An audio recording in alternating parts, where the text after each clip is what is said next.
flurries, otherwise increasing cloud cover, low around 24. And tomorrow, a slight chance of snow showers, otherwise mainly cloudy and windy, with a high of 31. I'm meteorologist Kyle Fletcher for 93.7 The Ticket and theticketfm.com. If you are a business owner, I want you to think about the amount of time you've spent worrying about safety and security. Lincoln's own experts at Diode Technologies design custom solutions for security, communication, and so much more. From automated security to secure video conferencing, their team sits down with you to get to know you and what your business needs. Manage your operations and get notified when there is suspicious activity. Save time and cut back on stress. Diode Tech always keeps you in the know. Contact them today at 402-793-5124. Comfort food, but make it vegan. At Rutabagas, they're serving all your crave-worthy classics. Mac and cheese, loaded nachos, Philly cheesesteaks, all 100% plant-powered and 100% delicious. Catch them at their cozy spot at 70th and Vine, or find their food truck rolling through the streets of Lincoln. So whether you're vegan, veg curious, or just hungry for comfort food with a twist, Rutabagas has a plate waiting for you. Find them on Instagram for their food truck location and specials. Rutabagas, where comfort meets compassion. Rosie's Sports Bar and Grill, open for lunch and dinner at 1501 Center Park Road, just south of 14th and Highway 2. Rain, snow, or shine, John Henry's is here to keep your home's plumbing systems working properly no matter what kind of weather Nebraska throws at us. From unclogging toilets and drains to installing new water heaters and water treatment systems, John Henry's is your plumbing expert in the Lincoln and Omaha communities. Visit us at calljh.com or call John Henry's. 435-5555. John Henry's Plumbing, Heating and Air, and Electrical. This is Lincoln's home for sports talk on the FM dial. Also online at theticketfm.com. On the internet. KNTK FM Firth, 93.7 The Ticket. This is the Adam Carriker Show. Position right of the quarterback, out of the shotgun, 1st and 20. Jailbreak screen in the air. It is tipped. It is intercepted by Carriker at the Missouri 21-yard line. Live from the heart of Lincoln, America, 8-year NFL vet and All-American defensive lineman Adam Carriker. Shotgun snap to Everidge. He's got the left arm going, and now he's got a whole lot of Adam Carriker, who rips him down inside the 25-yard line. On 93.7 The Ticket and theticketfm.com. Here is your host, Adam Carriker. Ladies and gentlemen, welcome in to a Tuesday edition of the Adam Carriker Show here on 93.7 The Ticket. If you didn't know, now you know. As a former Husker and NFL player, I'm a bit of a health nut. Hydration and recovery, they do start at home. That's why you should team up with Culligan of Lincoln. Soft water means better showers, cleaner dishes, and it protects your water heater and appliances. Their high-efficiency softener cuts salt and water usage for drinking. Make sure you add a Culligan reverse osmosis. It's like bottled quality water right at your tap. Great taste, and it's certified to reduce tough contaminants like lead and PFAs. Right now, get up to $300 off a whole home system, or just $9.95 a month for your first 3 months. All right, ladies and gentlemen, make sure you schedule your free water test at CulliganHuskers.com. Again, that's CulliganHuskers.com. Culligan of Lincoln, water you love. Go Big Red. So much to talk about, so much to chat about. All right. Gotten all sorts of questions and texts and thoughts and comments and concerns, honestly, ever since, Friday. But especially since yesterday, as you didn't know, John Butler's no longer defensive coordinator here at the University of Nebraska. Now you know. So there's a lot of things been thrown about. Who are good potential hires for Nebraska's next defensive coordinator? What type of defense should we run? What things need to change in general? All right, what other changes may come, whether it be personnel, coaching-wise, or just general direction of the program? What other changes may come throughout this offseason, specifically in December and January when the portal opens? So, lots to talk about. Oh, by the way, National Signing Day is tomorrow. You know, that thing where all the high school players sign to go play at the colleges that they've committed to. Right now, Nebraska currently has 9 commits for that class, and we've talked about this before. All right. It is, let me see here. It is no longer the lowest ranked class in the Big Ten. Now, that distinction belongs to the Penn State Nittany Lions, who pretty much set their program on fire when they fired James Franklin. They seem to be having a hard time finding a head coach, and James Franklin's pretty much taken all their best recruits with him to Virginia Tech. Right now, Penn State has the new lowest ranked class in the Big Ten. They're 129th in the country. I was sent this graphic where at 128 is Harvard. Is that real? Does Harvard really have the 128th best recruiting class in the country? Because that would be amazing. Anyways, what I'm looking at, Penn State's 129. Then you got Louisiana Monroe 130, Air Force 131. So Nebraska's obviously slightly ahead of that. We will see what happens. Matt Rule, even his press conference a few weeks ago, said he didn't really intend on adding a ton more guys to the high school recruiting class. I think at that point in time, he said maybe two more guys to the class. So National Signing Day is tomorrow, and that class will be finalized. So new defensive coordinators obviously incoming. Phil Snow's the interim defensive coordinator. Man, I will say this.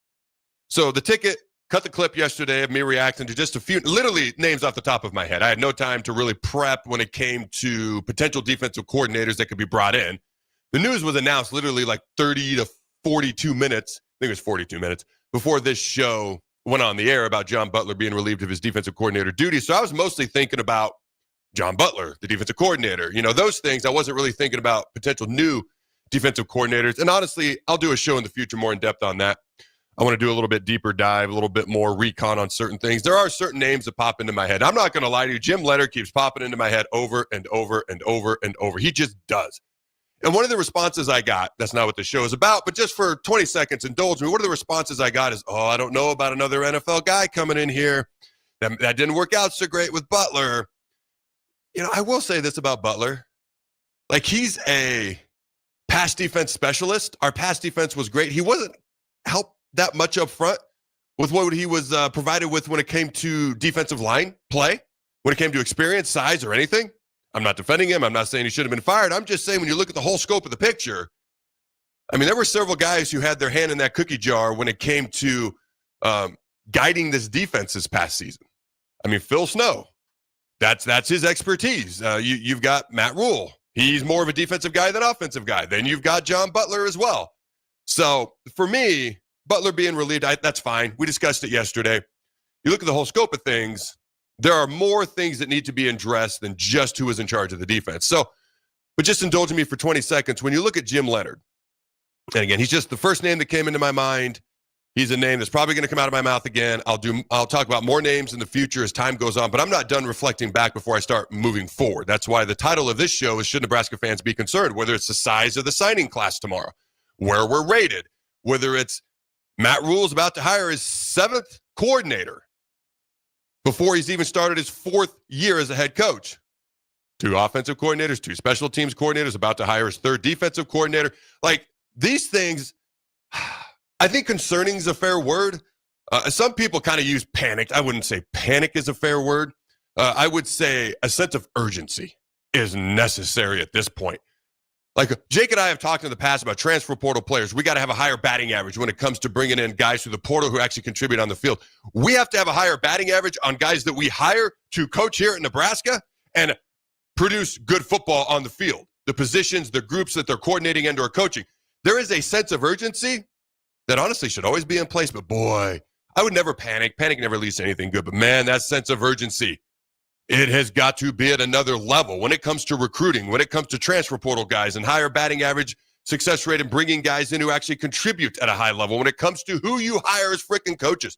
Jake, before we went on air, is like, man, what if Dana Holgerson does really, really well and then he's gone? Well, I'd love to have to deal with trying to retain the guy before. I'd rather try to keep guys in the door than constantly shoving them out the door, because that's what we seem to be doing way too often right now. But when, again, I keep talking about Jim Leonard and going off on random sidebars. When it comes to Leonard, I know he's with the Broncos right now, but I view him as a college guy who wasn't hired in college this past year and is in the NFL, but he's not really an NFL guy who'd be coming back to college. He's more of a college coach, college player. I know he played in the NFL too, who's just currently in the NFL, but that's not where he spent the majority of his time. I see Jim Leonard, honestly, as a Big Ten guy playing at Wisconsin, having coached defensive coordinator, very good defenses at Wisconsin. And I'll be honest with you, I have no idea where he's on Matt Rule's list. I know SMU's defensive coordinator has been brought up by a ton of people to me. He was a guy that was brought up last year. I remember, I told Jake before we went on air, I said, I remember watching the ACC championship game last year, and I couldn't have given 2 cents to this side of a monkey's rear end who won that game, except all of a sudden, SMU's defensive coordinator, what's his name, Jake? Scott Simons. Don't you love it when I just randomly talk for 20 minutes and then randomly throw it to you? You're supposed to magically have. You did a phenomenal job, by the way. You do a great job. I have it written down somewhere. Yeah, well, I actually have the notes in front of me. I just didn't feel like flipping through all my screenshots. Because I remember watching that game and being like, oh, man, we might have SMU's defensive coordinator. Obviously, we hired John Butler, but I was actually like paying attention to that game. A lot of points scored in that game, by the way. So there's other names that are being thrown out. I don't know where Jim Leonard ranks on Matt Rule's scale of things, but he's a guy who has coached at a high level as a defensive coordinator, coached at a high level as a defensive coordinator in one of the top 2 leagues in college football, and specifically the Big Ten. So, again, I don't even know where he is when it comes to Matt Rule's list of things. This is just the initial names that have popped into my head. But as far as defining this past season as success or not, should Nebraska fans be concerned going forward or not? That's what this show is really about. And I'm not going to use the word panic. I think concerned is a fair word because concern is maybe a step above urgency, or maybe it's equivalent to, like, would you rank concern a notch higher than urgency, a notch below, or equivalent to the word urgency? If you're just thinking about how it strikes you when you hear the word concern or urgency. Yeah, I'd say urgency is more higher, I suppose, in that ranking. Okay. I would have said concern. I think it's equivalent to, if nothing else. So I think a sense of urgency absolutely is in place. Matt Rule has shown, hey, you're not doing a good job. I'll let you go. What I would like to see Matt Rule show is, I'm going to hire you. You're going to do a good job and you're going to stay here. Or other people try to poach you because you're doing good. Now I got to try to figure out how to keep you here. That's what I would like to see going forward. Okay, that's the sense of urgency we now need to have. He has shown he will let people go. He has shown he will make unorthodox moves, bringing in Holgerson in November a year ago. He has shown these things. He has shown the ability to look around him and see, I need to change things. What I haven't seen consistently is the ability to retain things that were already working. Can I say White and Knighton and then move on without people getting pissed at me? To retain things that were already working. And again, there were inner workings that, we've alluded to and flat out talked about in the past. Don't need to go into that again. Or bring in guys who are successful, and then you got to figure out how to retain them. Because in today's day and age of college football, when I was being recruited in high school, there were 3 coaching staffs that by far were the most tenured in America.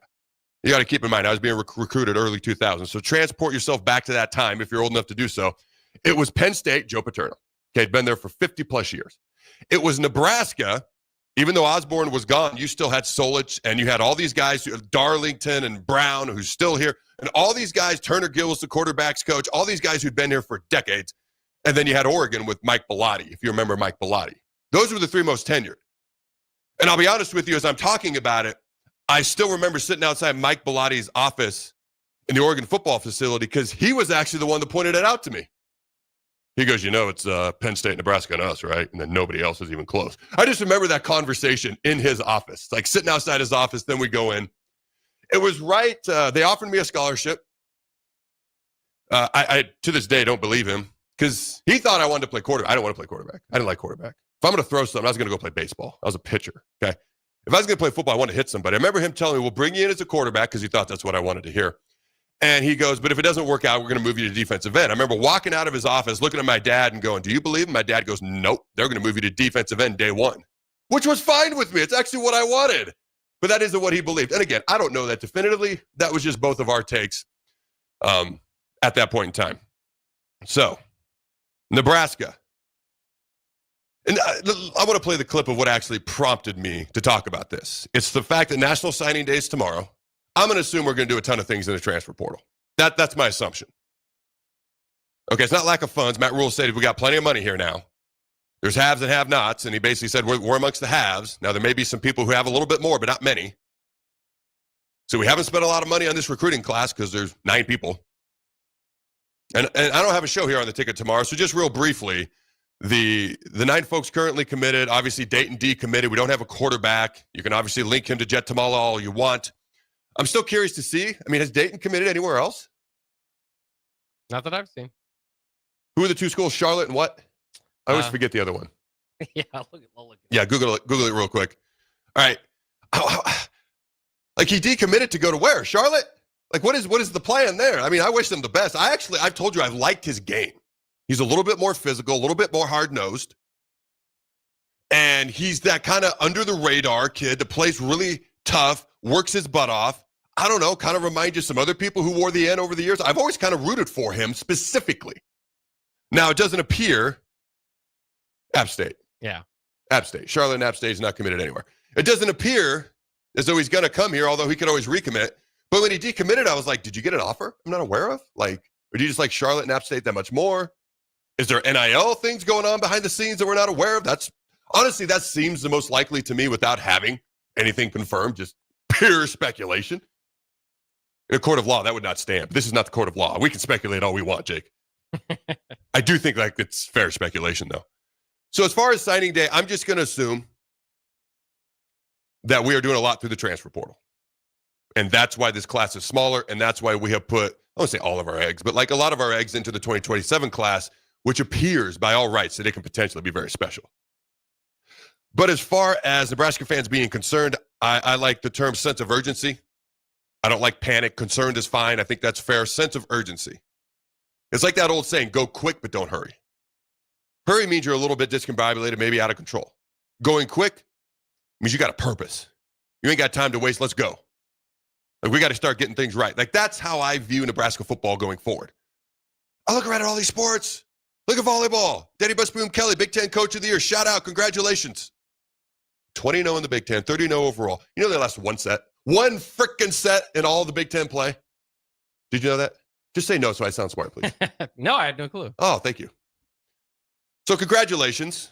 Nebraska volleyball team, number 1 overall seed. I'm calling it now, Nebraska, Kentucky.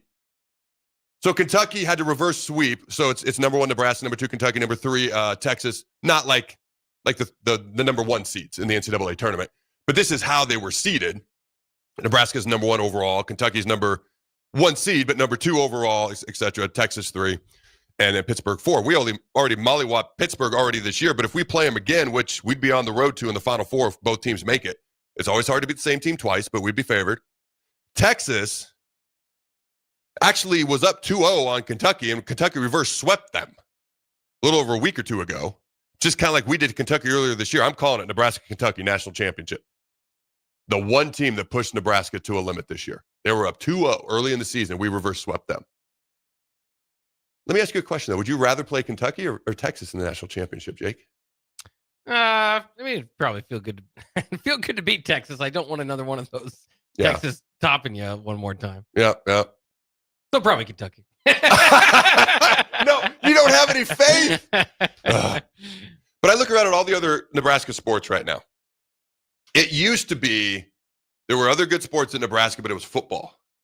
I don't know that it's completely inverse. I'll let you come to your own conclusions, but volleyball's volleyballing. Rifle, already talked about them being number 1. Bowling's number 2. Okay, track is always top 25. Wrestling is still going to be one of the best in the country this year. All right. Probably them in Penn State, top 2 in the country by the end of the season, by the time that rolls around. You look at women's basketball, 15 in the country. Men's basketball, number 28 in the country. Both undefeated. Combined 15-0, I believe. Let's see. And this is, when I try to list every sport, this is why I never do it, because inevitably I leave somebody out, and I'm not trying to insult anybody. Gymnastics, Emma Spence, who does a lot of stuff here on the ticket, phenomenal. You look at men's tennis, women's tennis, they're on the rise.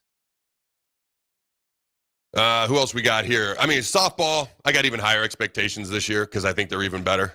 Men's basketball, 2-time Big Ten champs. You look at football and it's like, all right, let's raise the level, boys. Let's do it. Play that clip from Sipple. So on the one hand, they are going to back-to-back bowls for the first time since 2013, 2014. That's good. On the other side of it, where I'm disappointed is I think Penn State and Iowa are like they're heavy lifting games. It's hard to go beat Penn State on the road, even a down Penn State team. It's hard to go there and win on the road in the cold in a big, kind of a big time environment. There were a lot of empty seats. And then Iowa's just Iowa. And Nebraska didn't. You play those teams in November, it's going to be hard. And if you beat one of them or beat both of them, you look at it and say, okay, progress. That's progress.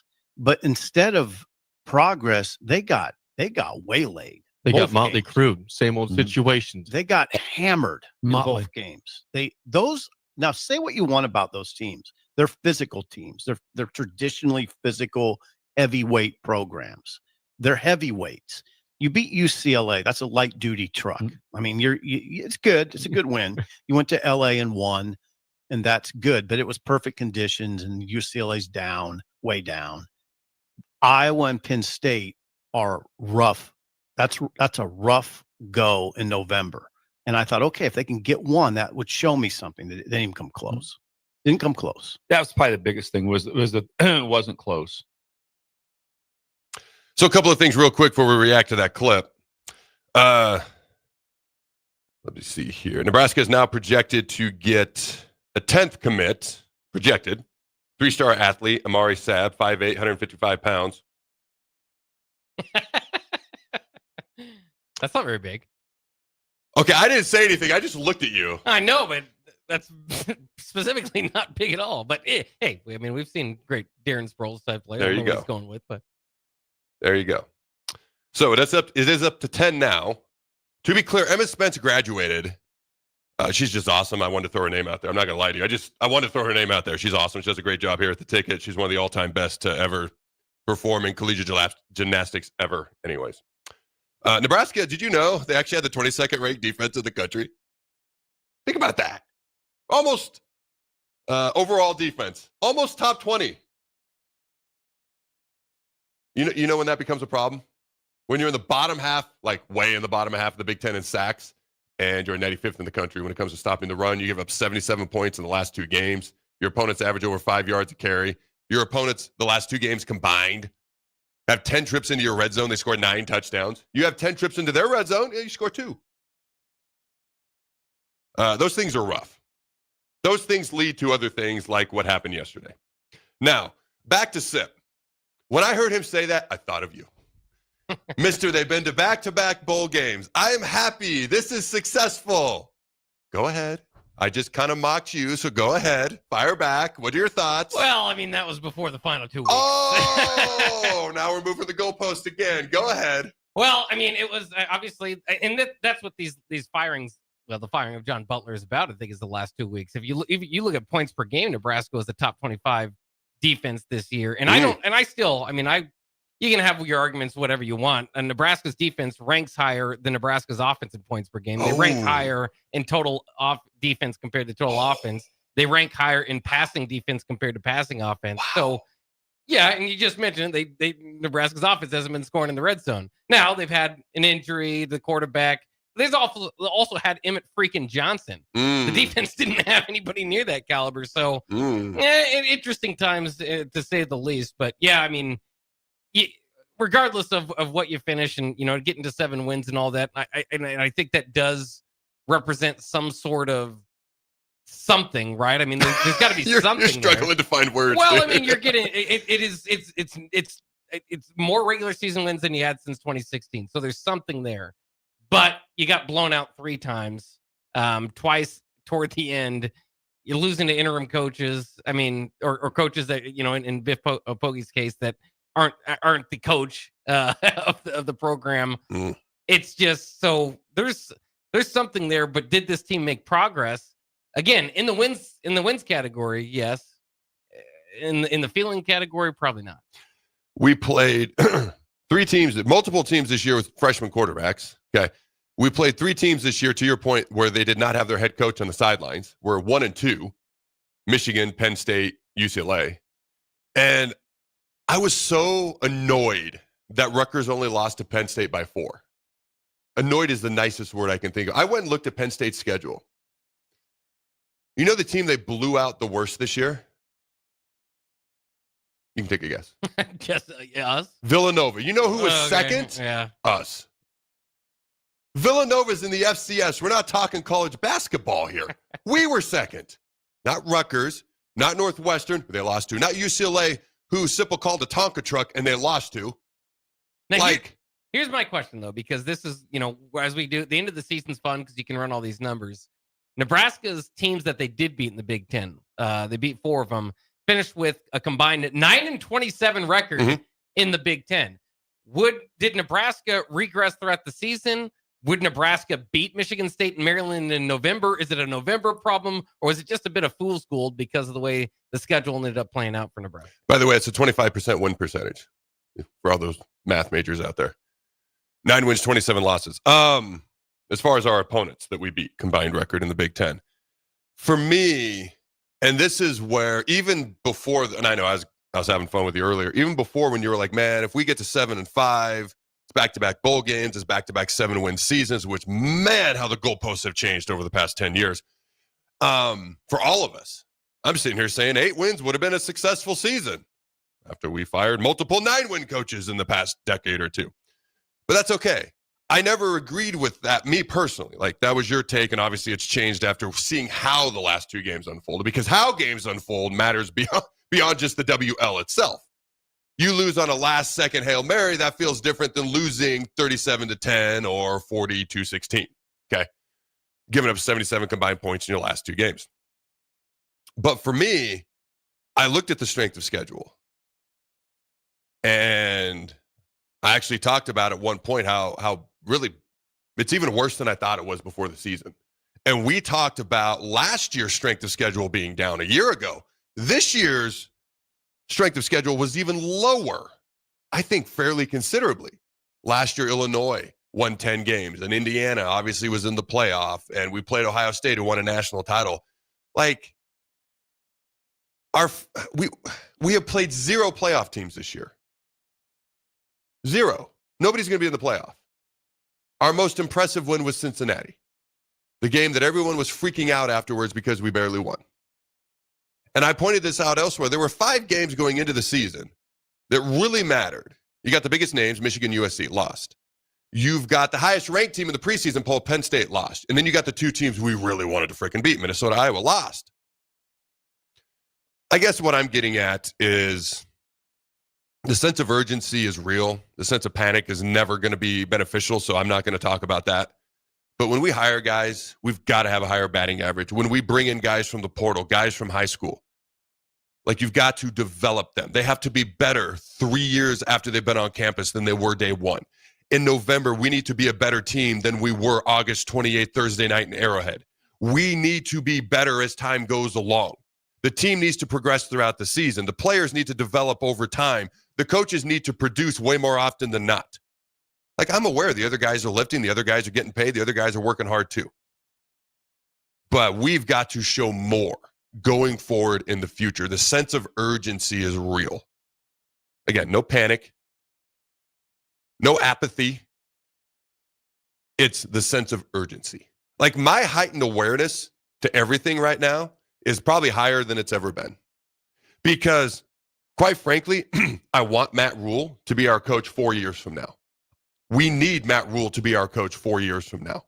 We need, okay, just bear with me. If Tony White had stayed, obviously it didn't. I'm not trying to go down this road for negative reasons. I'm saying if he had stayed, do you realize he'd be going into his 4th season as our defensive coordinator? You want to talk about stability? Like, that's what we need over time. By the way, Phil Parker at Iowa, how long has he been here? You know he's tweeted 4 times in 5 years. You know what those 4 dates are? I do, but you do? The 4 times they beat us. That's the only time he ever tweets. Yeah. One time we beat them. That's why he didn't tweet. Like, consistency over time starts with bringing in people who have success to begin with, and then you continue to develop and get better. For me, this year, if we lose the bowl game, there's no way I can call it a success. There's no way I can dub it acceptable. I'm just being honest with you. The same record as last year with a considerably easier schedule. And frankly, some games looked way worse. I point back to last year, it was Indiana. And there were some other frustrating losses, Illinois in overtime. But hey, we were in overtime versus how some of the things went this year, especially down the stretch. If we win the bowl game, we'd have 8 wins. And I would deem it acceptable. But I cannot deem it successful. That would have involved beating either Penn State or Iowa. Does that make sense? Yeah, I mean, I do think also a big part of this, and it has to be factored in, is when did the contract extension get signed? Yep. And what happened after that? Because you're buying in based on what we saw from the beginning of the year, and then you finish losing 3 or 4 down the stretch with 2 being absolute blowouts. That kind of changes the context of what is successful as well. So everybody's definition of success is different. because it's been pointed out, the back-to-back 7 wins, things we haven't done in a while, back-to-back bowl games. I know the bar is lower than it's been in a long time here, but I mean, the bar isn't that low. It's not that low, in my opinion. Last year, the bowl game, that was as low as the bar will ever be. Hopefully, it's never that low again. What's the game where you got to dip under the bar? You got to like bend over. Yeah, on skates and stuff. Yeah, I don't know. No, it's not toga. What is it? It's like you do it next to fires, and you got to get lower, and they keep moving the bar lower. I'm blanking right now. Yeah. Somebody texted on the text line. What is that game? I don't want to keep having to bend over backwards and break my back like that game to keep dipping under the lower bar. I'm a tall guy. Let me stand up straight and walk under the bar. All right, ladies and gentlemen, don't go anywhere. We'll be right back. If you are a business owner, I want you to think about the amount of time you've spent worrying about safety and security. Lincoln's own experts at Diode Technologies design custom solutions for security, communication, and so much more. From automated security to secure video conferencing, their team sits down with you to get to know you and what your business needs. Manage your operations and get notified when there is suspicious activity. Save time and cut back on stress. Diode Tech always keeps you in the know. Contact them today at 402-793-5124. Hey there, this is Paul Scheel, owner of High Electric. I want to thank our friends and loyal customers and introduce High Electric to those looking for a new electrician. We've been serving the Lincoln and Omaha area for over 30 years, from design to install, upgrades, and repair. If you are a homeowner or a small business needing some electrical work, call us at 402-466-6606 or check us out at hyelectric.com. We look forward to hearing from you. If you're seeking a career with a growing company, Gaina Trucking and Excavating is hiring and looking for additions to their team. Gaina Trucking has a strong team culture, competitive pay, 401ks, and benefits like health, dental, and vision. Drivers are guaranteed 40 hours per week, even in the winter months, and are home every night. Start your career today at Gaina Trucking and Excavating. Apply today at gainatrucking.com. Rick Heyman here from Sartor Heyman Jewelers. I want to personally thank our great customers for voting us once again the best of Lincoln. At the same time, we're celebrating our 120th year in business in the great state of Nebraska. You can count on Sartor Heyman for the very best quality, value, and customer service. When it comes to your jewelry needs, visit us at South Point, Grand Island, and the Outlet in downtown Lincoln. Visit us today at sartorheyman.com, and thank you for your continued trust after all these years. Rain, snow, or shine, John Henry's is here to keep your home's plumbing systems working properly no matter what kind of weather Nebraska throws at us. From unclogging toilets and drains to installing new water heaters and water treatment systems, John Henry's is your plumbing expert in the Lincoln and Omaha communities. Visit us at calljh.com or call John Henry's. 435-5555. John Henry's Plumbing, Heating and Air, and Electrical. Concrete Industries has immediate job openings for precast production laborers and maintenance technicians. Concrete Industries offers great pay, health benefits, 401k, a wellness program, holidays, and paid time off. Apply today to earn a starting pay of $21.50 per hour plus a $1,500 hiring bonus. Concrete Industries is hiring all experience levels and offers on-the-job training. Start your career today as a precast production laborer or maintenance technician. Visit concreteindustries.com. Join Landmark Implement, your local John Deere dealer, for our upcoming Parts and Service Expo events. Get 12% off parts the day of your local event. Can't make it? You can still save 10% on parts and 20% off planter parts December 1st through the 12th. It's the best time of the year to stock up on oil and filters. Grab John Deere gifts for under the tree and schedule your service inspections. Don't miss out. These deals only come around once a year at Landmark Implement. Find your nearest expo at landmarkimp.com and experience the Landmark difference. Rosie's Sports Bar and Grill, open for lunch and dinner at 1501 Center Park Road, just south of 14th and Highway 2. Are you ready for a new opportunity? Check out Sandhills Global. Join a dynamic team where your skills are valued and your career can soar. We offer full-time positions with a 4.5-day work week, competitive pay, excellent benefits, and a positive work environment.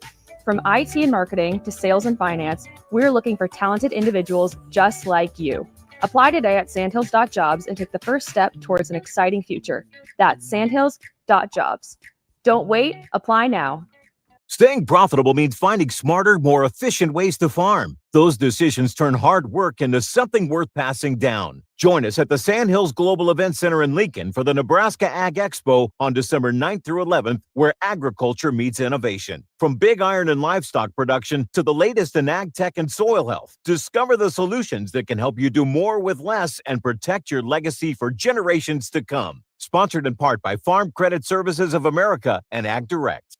The top-ranked Nebraska volleyball team is trying to play its way to the Final Four in Kansas City. Make your plans now to cheer on the Huskers with a VIP travel experience from Sports Trip and the Nebraska Alumni Association. Travel round trip from Lincoln in a luxury motor coach with free parking, plus an overnight stay at the beautiful Hotel Indigo in Kansas City. See details and register at HuskerAlumniTrip.com. Hurry, spots are limited. Register now at HuskerAlumniTrip.com.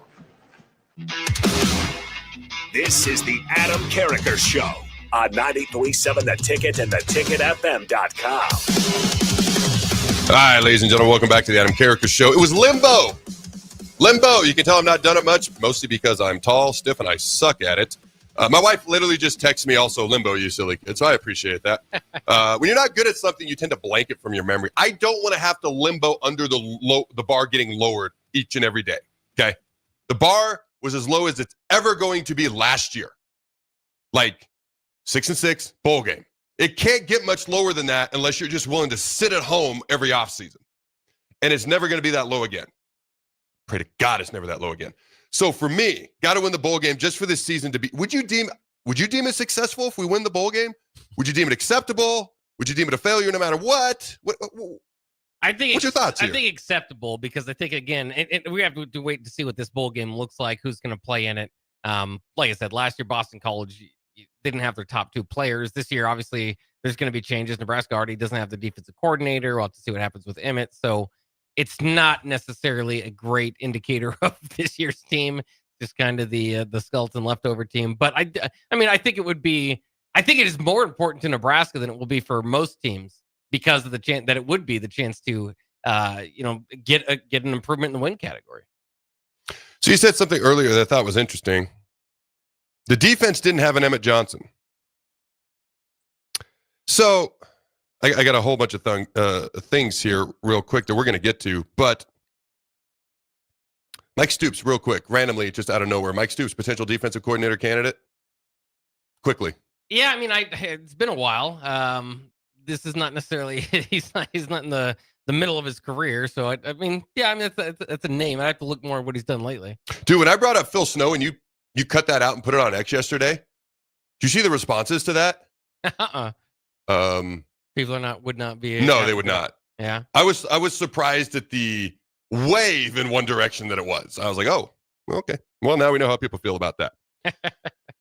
All right. The last part of the show, the college football playoff chaos scenario is real.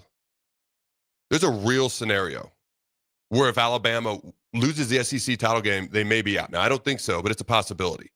A one-loss BYU team could be out. Vanderbilt, who, by the way, just flipped the number one quarterback in the entire country from Georgia to go to Nashville, Tennessee. Good old Vanderbilt. They've had a phenomenal season. They should be in. They might be out. Miami, who beat Notre Dame, might be out. The ACC may not get a team in. That's a very real possibility. There are two G5 teams with a very realistic possibility of getting in. There's more chaos. The Big 12 might get two. The ACC, none. The Big 10 probably is guaranteed three. That's about it. By the way, you don't think SEC bias is real? Incredible stat of the year. The University of Texas did not beat. I'm gonna actually speak slowly for once because this is redonkulous.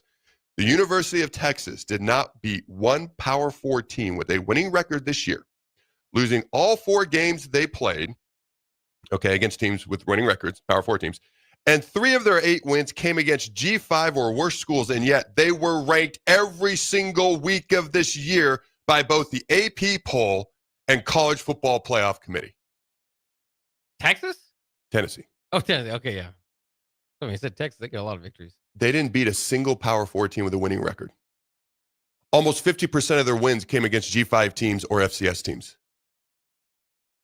And yet they were ranked each and every week.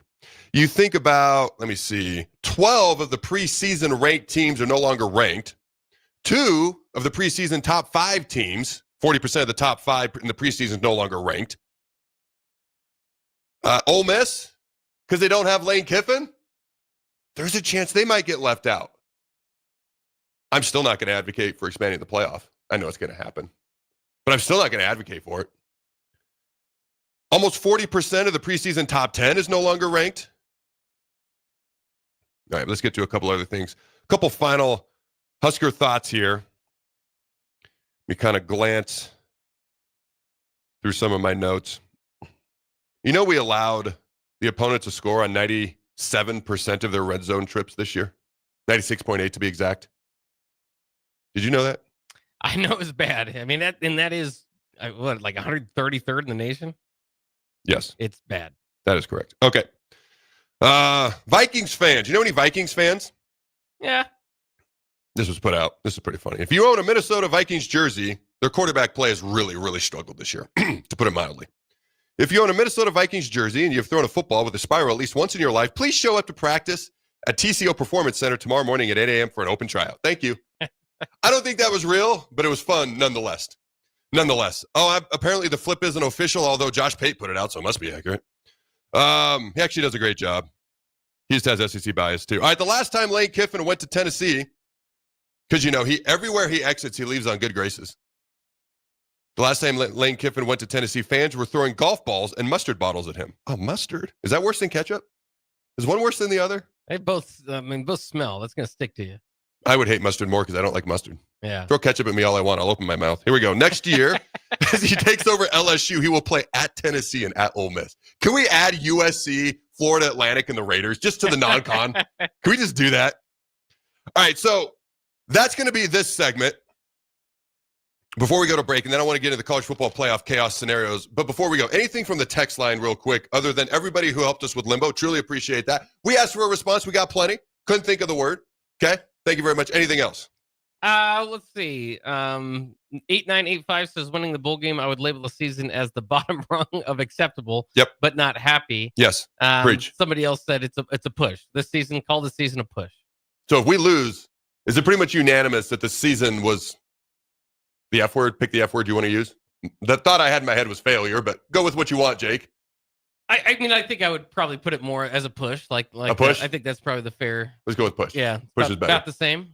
Sounds less vulgar. Push. Yeah. All right. Shout out to Mulberry Barbecue. Good sponsors of the Adam Carriker Show here on the Ticket at 11th and Cornhuskers, where they're located. Also at 61st and Apples Way, right off of Highway 2 by Lowe's. Both locations are open Monday through Saturday from 11 a.m. to 8 p.m.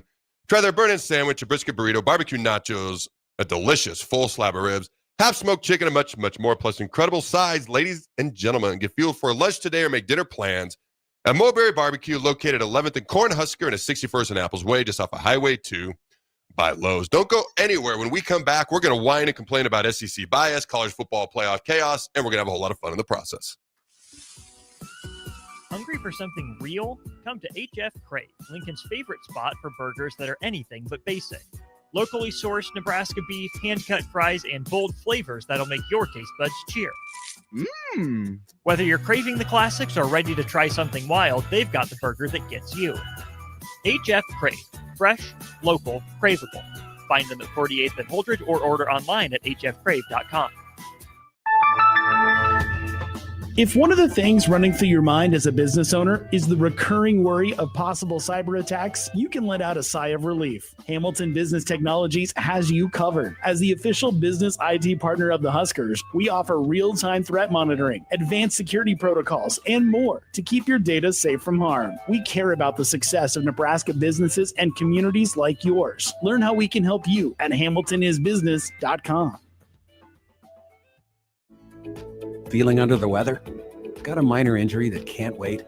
Skip the ER visit and high cost. Choose CHI Health Clinic Priority Care for everything from sniffles and sinus infections to stitches and sprains. Priority Care handles it all at primary care rates, much less than a typical urgent care visit. Priority Care is open every day from 8 a.m. to 8 p.m. Find relief without breaking the bank. Learn more at chihealth.com/prioritycare. Are you ready for a new opportunity? Check out Sandhills Global. Join a dynamic team where your skills are valued and your career can soar. We offer full-time positions with a 4.5-day work week, competitive pay, excellent benefits, and a positive work environment. From IT and marketing to sales and finance, we're looking for talented individuals like you. Apply today at sandhills.jobs and take the first step towards an exciting future. That's sandhills.jobs.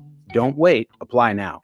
Staying profitable means finding smarter, more efficient ways to farm. Those decisions turn hard work into something worth passing down. Join us at the Sandhills Global Event Center in Lincoln for the Nebraska Ag Expo on December 9th through 11th, where agriculture meets innovation. From big iron and livestock production to the latest in ag tech and soil health, discover the solutions that can help you do more with less and protect your legacy for generations to come. Sponsored in part by Farm Credit Services of America and Ag Direct. Ticket listeners know a dream team when they see one. At Applied Connective, we've been in the game for 20 years and have developed a team of world-class leaders in all things IT. From cybersecurity and Microsoft products to physical security, audio-video, infrastructure, business phone systems, and anything in between. We'll help you leverage technology to become your most secure, efficient, and profitable. Head to our website to check out real reviews and testimonials and sign up for a free tech consultation. We can show you where you might be vulnerable, inefficient, or overspending. It's a game changer, and it's totally free.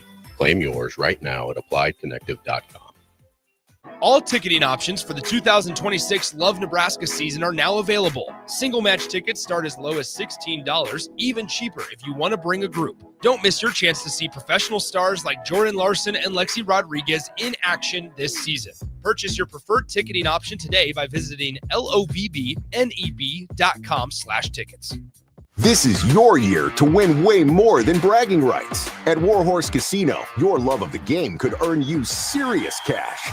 The Pro Football Frenzy is free to play with cash prizes all season long, like up to $1,000 weekly, with your chance at $1 million, all while earning tier points and comp points every time you place a sports bet. Only at Warhorse Casino. Wagers may only be placed on Nebraska-based teams when played outside the state of Nebraska. Must be 21 or older to gamble. Gambling problem? Call 1-833-BET-OVER. Join Landmark Implement, your local John Deere dealer, for upcoming Parts and Service Expo events. Get 12% off parts the day of your local event. Can't make it? You can still save 10% on parts and 20% off planter parts December 1st through the 12th. It's the best time of the year to stock up on oil and filters. Grab John Deere gifts for under the tree and schedule your service inspections. Don't miss out. These deals only come around once a year at Landmark Implement. Find your nearest expo at landmarkimp.com and experience the Landmark difference. Mike, the insurance company wants us to replace the roof. Wait, what? I thought everything was fine. Yeah, it says right here our roof is too old and they won't be able to cover us anymore. I guess it is 15 years old. Hi, I'm Austin with Roofing Service Company. We help homeowners with their roofing and siding projects. Financing options are available, and we can get you under a new roof no time at all. If this sounds like you, visit roofingservicecompany.com. That is roofingservicecompany.com. This is the Adam Carriker Show on 93.7 The Ticket and theticketfm.com. Boom! Welcome back, ladies and gentlemen, to the Adam Carriker Show here on 93.7 The Ticket. All right, I want to give a shout out real quick. A couple more good friends of the program. Shout out to Suizo Construction, where safety isn't just a policy, it's a promise. Suizo is hiring skilled craftsmen, laborers, concrete workers, and steel erectors who value, all right, teamwork, a team, quality work, both on and off the job site. Apply today at Suizo.com. 40 years strong in business. Again, that's Suizo Construction, SCHWISOW.com. Also, Hamilton Telecommunications, bringing you the latest in quality technology and communication services since 1901. Learn more about their residential and business services at HamiltonTel.com. That's HamiltonTel.com. Shout out to Bergen Riley. All right. It actually broke a little over an hour ago. Big Ten Setter of the Year for the third straight year. A finalist for National Player of the Year, which we didn't know before. Also the Big Ten Player of the Year. That's pretty awesome. The setter, you got to be like the most unselfish person out there because you're literally setting, hence the term setter, everyone else to spike the ball. and you're literally the quarterback. You're literally deciding where the ball goes, who gets the ball, this stuff. You're the quarterback of the volleyball team. So shout out to Berg and Riley. That's pretty freaking awesome. All right, college football playoff chaos. I'm here for it. I love it. Let's talk about it. So Ohio State, Indiana, where College Game Day won't be because they definitely don't have an SEC bias. All right. They're both going to get in. Whether they win, whether they lose, they're both going to be in. Now, I will say this. Final thoughts on the bowl game, not to jump all over the place again, but Nebraska's bowl game. If we win the bowl game, again, bottom of the barrel of what's acceptable. If we lose the bowl game, I do think there's an argument to be made, not failure. It's a little bit of a joking when I was kind of playing off the F word earlier, but there's an argument to be made for maybe some regression, maybe going backwards at least a smidge. But we'll see how the bowl game plays out. If you play Utah in the Vegas Bowl, which seems likely, they're going to be a gigantic favorite. You go to overtime, you lose by 1 point. Maybe you feel better than if you lose, 40-20 versus a team that's not quite that good. So we got to see how the bowl game actually plays out as well. So I just want to point that out before we officially move on to college football playoff chaos potential scenario. So it's going to be 3 teams from the Big Ten. You look at the AP poll. 3 of the top 4 teams are Big Ten teams. Ohio State, Indiana, Oregon. All right. You look at Georgia, number 3. Oregon's number 4. Georgia, number 3, taking on number 10, Alabama. You think about Alabama, if they lose, have 3 losses, but do you want to punish a team for losing the SEC championship game? I'm pretty sure Greg Sankey would set a torch to the entire system within 10 seconds of that happening if that were to happen. I think Alabama's in either way. I think you're Alabama. I think you're the SEC. I think there's SEC bias run amok. I think you don't want to punish teams for making a conference championship game. They've already been devalued as much as they are. Now you're literally going to motivate teams to not want to play at all. Let me ask you a question. If Alabama just said, hey, we don't want to play, could they do anything about it? He shrugged his shoulders, kind of said no. So yeah, I'm not sure. I don't know what you would do. Okay. So they're probably both in, Georgia, Alabama. Texas Tech is number 5 in the country. 1 loss. Whether they lose to BYU or not, I think they're in. Now, they're a heavy favorite. They curb stopped, mollywopped, and whooped BYU little under a month ago in Lubbock. First time game day had been in Lubbock since 2008 when Michael Crabtree made the infamous catch to beat number 1 Texas. You look at Ole Miss, number 6, Lane Kiffin-less Ole Miss. We have been told in the past it does not matter what you've earned. All that matters is what we think you will do. Jordan Travis, Florida State, right, Jake? Yeah. Could they look at Ole Miss, the committee, and say, you don't have Lane Kiffin, you're missing a bunch of coaches, you're not the team you were, and you're out? If they're fair, then they could, but it's the SEC team, so I'd highly doubt it. So there's the thing. So just so you know, okay, Alabama's 10-2 losses. BYU's 11-1 with 1 loss. Miami is sitting there looking like Miami from earlier in the season, the team that beat Notre Dame and was running through everybody, then decided to lose 2 games for no apparent reason to teams they shouldn't lose to within the ACC, which is very likely not even going to get a team in the playoff this year. They're sitting there at 12. Vanderbilt, who's a legit good football team, 13, 10-2. Texas, 9-3. Okay. Utah, 15, 10-2. Virginia, they're 16th, 10-2. They win the ACC championship game versus Duke, which they're favored to do. They'll be in. There's only so many slots. By the way, I'm not advocating for more slots, to be clear. Like, regular season games still have to mean a little something. There are a lot of teams. There's a lot of situations here. If Alabama loses, people are going to argue that a 3-loss team should be out. People are going to argue that you don't lose the SEC championship game and get punished for it. You've got Notre Dame, who is ahead of Miami, even though Miami beat them head-to-head, and they have the same exact record. The argument is the committee thinks that Notre Dame is better, and that matters more than what happened on the field. Just FYI, that's not what they're going to say. Troy Dan is going to hate me for bashing the committee like this. Hey, it's awesome to be a part of that college football playoff committee. That is an honor. And now we get to talk about the college football committee as it is. So you look at, now Miami, their 2 ACC losses were pretty bad, but they're steamrolling teams all over again. If you listen to Josh Pate, he said they're the one team in the country that looks like they have creatures on their team. He used the term creatures. He's like, I've seen Ohio State, I've seen Georgia, I've seen Bama. Nobody looks like them. Miami looks like they have creatures under those pads. So they've obviously got the ability to beat anybody on any given day. They've also got the ability to lose. So here's some doomsday scenarios. Number one, Notre Dame gets in and Miami doesn't. Number two, Duke beats Virginia. You know, I haven't mentioned Duke because they're not ranked and they're 7-5. There's about 4 teams in the ACC that are 6-2. Instead of taking, I don't know, the top 2 highest ranked teams in the country in your conference, which would have been Virginia versus Miami, they have these other redonkulous tiebreakers, which somehow put 7-5, even though they're 6-2 in the ACC, Duke in versus Virginia.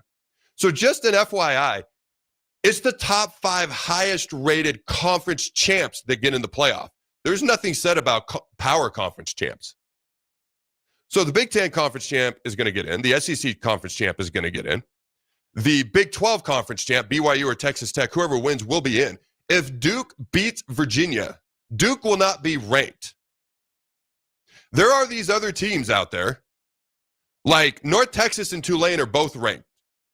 Depends on where you look. The AP poll 20 and 21, College Football Playoff Committee has North Texas just outside, but they beat 24th in the College Football Playoff Committee rankings, Tulane. They're going to be ranked. Duke will not be ranked. So they would be ahead of Duke. And you look at this little-known team named James Madison, who, if they win, is going to be ranked ahead of Duke. And now you've got either North Texas or Tulane, the winner of that game, and James Madison in. And you do not have an ACC conference champ. And you've got other SEC teams like Vanderbilt, possibly Miami. I guess Texas belongs in this conversation because they're Texas, even though they're 9-3. They look really good right now. Took them all season. I guess we'll just ignore their terrible games they lost earlier this year, mostly Florida. There's not enough spots to get all these teams in, which personally I love. It makes regular season games matter. It makes conference championship games matter again. The fact that Ohio State finished 4th in the Big Ten and finished the year number 1 in the country annoyed me to no end. They were not the best team in the country. They were the hottest team at the right time, and it wasn't close. Anybody can see that. But I like the regular season mattering in college football as much as possible. So Ole Miss, you don't have Lane Kiffin. What do you do with them? They're number 6, at least in the AP poll. You look at the college football playoff rankings from last week. They're coming out again tonight. They were 7th. What if they dropped them to 13th? After winning and beating their rival, but they lose Lane Kiffin. Oh, you guys are 13th now. It's an SEC team, so I'd be okay with it. But it probably still isn't right. I don't know, Jake. There's so many scenarios from Notre Dame playing a weak schedule but still getting in. Miami having 2 bad losses but beating Notre Dame and not getting in. To the ACC not getting a team in at all, and their best chance of getting a team in might actually become Miami as an at-large and not their own conference champ. To 2 G5 teams getting in. Possibly, again, the winner of North Texas, Tulane's probably in either way. It's James Madison possibly getting in over Duke if they beat Virginia in the ACC championship game. Then you've just got flat-out teams who've had great seasons, like Vanderbilt at 14. Utah's at 12. That would be left out of this thing. The one team I look at, because they pretty much played, I made this joke like 10 other times, so why not do it on 11th? Oklahoma played the NFC North, South, East, and West this year, and they somehow ended up with a 10-2 record. They've got to be rewarded for that. I don't know. What are your thoughts on all this? I tried to go through it quickly. We only had so much time. Does it kind of make sense? And what are your thoughts on all this? I love the chaos. I don't even know if I'm rooting for Duke to win the ACC championship and screw it all up or not. Part of me is, part of me isn't. But Notre Dame, just join a conference, please, at some point. What are your thoughts on all this, Jake, before we get out of here? We got like 1 minute. Yeah, I mean, I've had complaints over the years, so I don't expect it to go exactly the way that I wanted to. But Duke winning the ACC championship is what I am rooting for more chaos, so you can get more fan bases upset. Maybe I shouldn't be because, like you said, that'll be more reason to expand the playoff. But it's already too big. It's going to keep getting bigger one way or the other. But yeah, I mean, I think you've got to, in my mind, you at least got to go to the head-to-head. The Miami Notre Dame thing is the one thing that I think is really going to bother people if you don't do the head-to-head matchup. It's like the SEC and the Notre Dame just have a birthright into the playoff. Is how it feels to me. And actually, I want to see Miami in the playoff, so I'm actually now rooting for Duke because if Virginia wins, they're going to be in. I'm actually now rooting for Duke. Of course, that just lets James Madison in. That doesn't help Miami at all. All right, we'll discuss more as the week goes on. I think you gave me the 5-finger salute or 10-finger salute. It means time is up. All right, go Big Red. And always remember, to throw the bows.